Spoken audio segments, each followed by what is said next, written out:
Olá, pessoal, sejam muito bem-vindos ao primeiro episódio do novo podcast da doutora Renata Medina Felice. Hoje vamos tratar sobre o trabalhador rural. Doutora Renata, seja muito bem-vinda. Está preparada? Estou preparada. Vamos começar. Vamos lá, o trabalhador rural, doutora, ele tem que ter a carteira assinada? Depende. Se for um empregado, ele tem sim que ter carteira assinada. Se tiver os requisitos do vínculo de emprego, subordinação, habitualidade, onerosidade, tem que ter necessariamente a carteira assinada. Se esse trabalhador, que é empregado, se ele tem que cumprir ordens do empregador, se ele precisa cumprir horário, sim, tem vínculo de emprego e tem que ter carteira assinada. Mas no meio rural também tem hipótese de não ter carteira assinada. Tem trabalhadores, por exemplo, diarista, que vai lá para fazer um serviço específico, que não há necessidade da carteira assinada. Por isso que a gente tem que olhar caso a caso. Para isso, sempre é importante consultar um advogado e verificar se naquela situação ali é necessário fazer um contrato civil ou um contrato de trabalho. Doutora, pejotização é algo que está em moda agora no Brasil, transformando os empregados em pessoas jurídicas no meio rural. É possível que o trabalhador seja contratado como pessoa jurídica? Vamos explicar um pouquinho o que é a pejotização. A pejotização, ela pode ser ilícita e lícita. O que é a pejotização ilícita? É quando o empregador tira aquele empregado e vira ele um MEI. Coloca ele como MEI ou alguma outra espécie. Ele vira uma pessoa jurídica, só que ele continua tendo todas as mesmas funções do empregado. Ele tem que cumprir horário, tem que cumprir as ordens do empregador. Ele continua com as obrigações como empregado. Isso é totalmente errado. No contrato de trabalho, é contrato realidade. Independente do que acontece, o que vale é a realidade. Não importa se deixou de ser um empregado para ser um MEI. O que vai valer é se ele continuou sendo empregado o tempo todo. Então, esse tipo de situação é totalmente errado. Agora, sim, pode ter pessoa jurídica, pode ser contratar pessoas jurídicas no meio rural. Podemos fazer, por exemplo, um contrato de empreita para fazer uma cerca, contrato de empreita para fazer um curral. Há a possibilidade de ter a pejotização no meio rural de forma eficaz para trabalhos específicos. Vai construir uma casa na fazenda. Sim, dá para ser por meio de uma PJ. Não vai ter necessidade de ser um contrato de trabalho. Lógico, se não tiver os requisitos, subordinação, onerosidade, principalmente a subordinação. E se tiver autonomia e independência. Dá para fazer, o ideal é sempre procurar um advogado para fazer o contrato correto para o caso. E quando o trabalhador mora na fazenda, doutor? É muito comum no meio rural os trabalhadores morarem na fazenda. Essa moradia, ela integra o salário, pode ser descontada do salário? Como que funciona? A moradia na fazenda, ela pode sim ter o desconto na folha de pagamento, lá no contra-cheque, até 20% do salário do obreiro. Só que tem que sempre lembrar que sempre tem que manter o salário mínimo. Então tem que tomar muito cuidado com esses descontos. Se não tiver desconto, essa moradia vai integrar o salário. É igual a alimentação. O empregador que fica fornecendo alimentação para o empregado pode integrar o salário. Então, pode ter o desconto de moradia e alimentação até 20% do salário.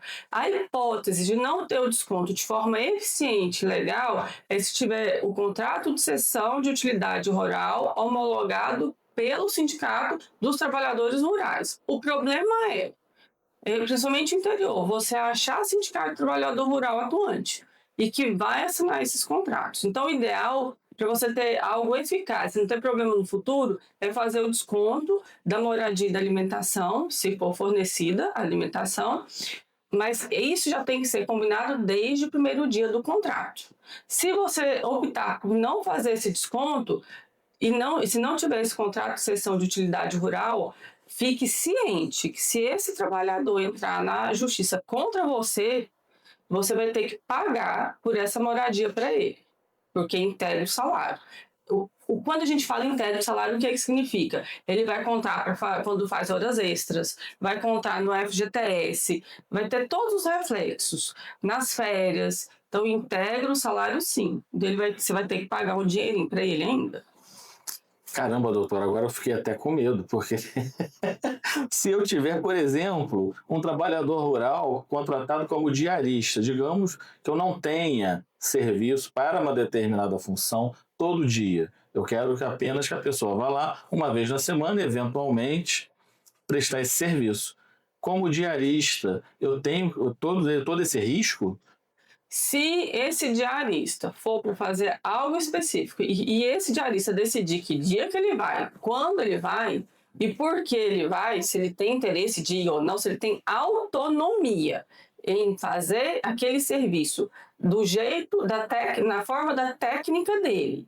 O dia que ele pode, sim, pode ter um diarista na fazenda, não tem problema. O problema é se ele não tem autonomia, se ele tem subordinação, se ele tem que cumprir igual o patrão manda, se ele tem que cumprir horário. Se começou a ter vínculo de emprego, os requisitos, os elementos essenciais do vínculo de emprego, acabou, é empregado também.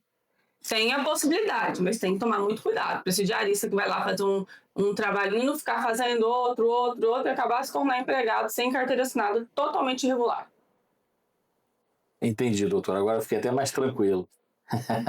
Vamos falar sobre o descanso do trabalhador rural. É uma dúvida que muitas pessoas têm, se o trabalhador rural tem ou não direito a descanso semanal, direito aos feriados. A gente percebe nas fazendas de gado, por exemplo, que os animais não sabem que dia é o domingo, que dia é o feriado. O trabalhador rural, nessa hipótese, tem direito ao descanso semanal e aos feriados? É óbvio que sim.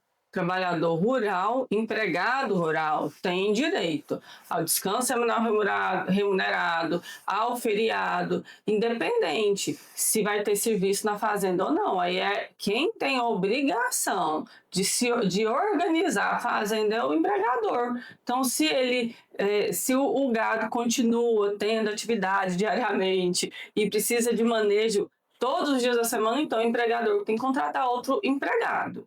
Agora, o empregado tem sim direito ao descanso e direito aos feriados. Outro ponto, uma dúvida muito comum é se o empregado também tem direito ao descanso, né, a saída para resolver situações durante a semana. Esse descanso ele não tem direito, não.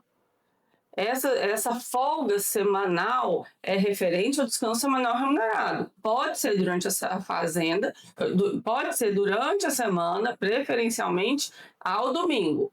Agora, não existe o descanso semanal remunerado mais a saidinha para resolver coisa na cidade. Tá? Isso não é previsto em lei, não, mas pode ter uma combinação com o empregador. Isso aí vai. A gente falou sobre o trabalhador que mora na fazenda. Quando termina o contrato, quanto tempo esse trabalhador tem para deixar a fazenda? Finado o contrato, finalizou o contrato, ele tem até 30 dias para sair da fazenda. Ah, doutora, 30 dias é muito. 30 dias é o tempo que ele tem que se organizar para tirar toda a tralha, todas as coisas que ele tem de dentro da casa da fazenda. Não é um tempo grande, não. Pode ser postergado se tiver um acordo entre as partes. E também pode ser menos, até se o empregador ajudar ele a fazer o transporte de tudo que ele tem dentro da casa dele. Vale muito o diálogo entre trabalhador, entre empregado e empregador. Agora, a gente pode imaginar uma outra situação. Os trabalhadores residem fora da fazenda, residem longe da fazenda. Para possibilitar a ida desses trabalhadores para a fazenda, o empregador fornece um meio de transporte, uma van, um ônibus, Sim. Uma caminhonete. E o empregador pode descontar esse transporte dos trabalhadores? Não, não pode descontar, não. Isso é óbvio. Ele vai descontar o transporte que ele está levando o pessoal para trabalhar para ele na fazenda. Esse pessoal podia estar trabalhando na cidade. Não pode, não. O empregador tem um custo com isso, né? Banca o veículo propriamente dito, o combustível. Mesmo assim, ele tem que arcar com esse custo? Risco do prendimento. Agora eu quero saber sobre a experiência da senhora. A senhora tem muito contato com o meio rural, empregadores, empregados rurais. Existe muita irregularidade no meio rural? Sim, existe bastante irregularidade. E são irregularidades que muitas vezes até o empregado quer que essa irregularidade aconteça. É muito comum no meio rural, por conta da aposentadoria rural, não ter carteira assinada daquele empregado. Ele tem todos os requisitos do vínculo de emprego, todos os elementos, mas a carteira não é assinada. Porque aquele empregado não quer que assine a carteira para ele conseguir a aposentadoria rural, que é uma aposentadoria que tem os requisitos melhores do que se for uma aposentadoria por idade, tempo de contribuição.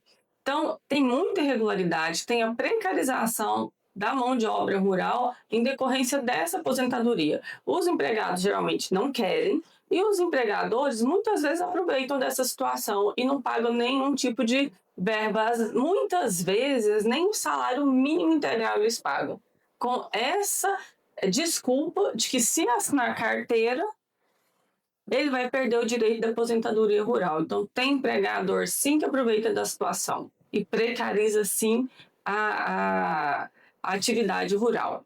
Outra situação que tem acontecido muito por conta dessas MEIs, essa pejotização, são empregadores rurais que vêm ao meu escritório que querem transformar os empregados tudo em MEI.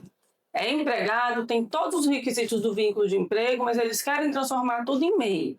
Eles querem tirar aquele empregado da carteira de trabalho assinada, querem fazer uma MEI para ele. O contador continua sendo o mesmo contador do empresário, do proprietário da fazenda. Ele não vai ter direito a seguro-desemprego se for desligado da empresa. Ele não vai ter direito a FGTS, porque ele vai ser empresário. Só que esses empregados, eles não têm cabeça de empresário. Na verdade, que tem o vínculo de emprego. É o empresário que está tentando burlar uma situação existente, precarização do contrato de trabalho. Então, a gente tem que tomar muito cuidado, principalmente como advogado.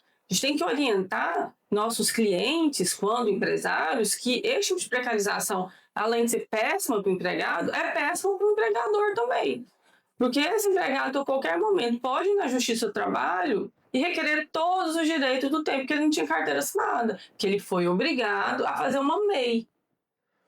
Está criando um passivo, né, muito grande. E aproveitando o gancho desse passivo que a senhora trouxe aí ao final, excelente observação, por sinal, a gente pode falar ainda sobre no momento de assinar a carteira. No momento de assinar a carteira, o empregador rural também é obrigado a determinar a realização do exame admissional do trabalhador rural? Sim.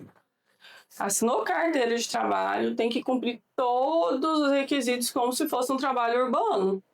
Assinou carteira, tem que fazer exame admissional, tem que ter, durante o contrato, o exame periódico, se teve algum afastamento de exame de retorno ao trabalho, é extremamente importante ter toda aquela documentação não, importante não, é obrigatório, ter toda a documentação de saúde e segurança do trabalhador. A NR7, a NR31 precisam ser cumpridas. Para isso, tem que contratar, sim, um técnico de segurança do trabalho, tem que contratar um engenheiro do trabalho, tem que contratar um advogado para organizar tudo isso e mostrar o que tem que ser feito e fazer esses contratos de forma correta. Para isso, é sempre importante, você do meio rural, você empresário, procure sempre um advogado para ele te explicar as nuances de cada detalhe, o que tem que ser feito, quando é necessário ser um contrato de emprego, quando é necessário ser a carteira assinada, quando não tem necessidade da carteira assinada, pode ser um contrato de emprego, um contrato civil ou um contrato de parceria e vários outros tipos de contrato, nós vamos deixar isso para um outro momento. Eu tinha aqui mais algumas perguntas, né? Agora a senhora já deu a deixa. Parceria rural, arrendamento, contrato de crédito rural, mas vai ficar para o próximo episódio. Aproveitando, inscreva-se no canal, compartilhe esse vídeo, ative as notificações para mais informações importantes como essa.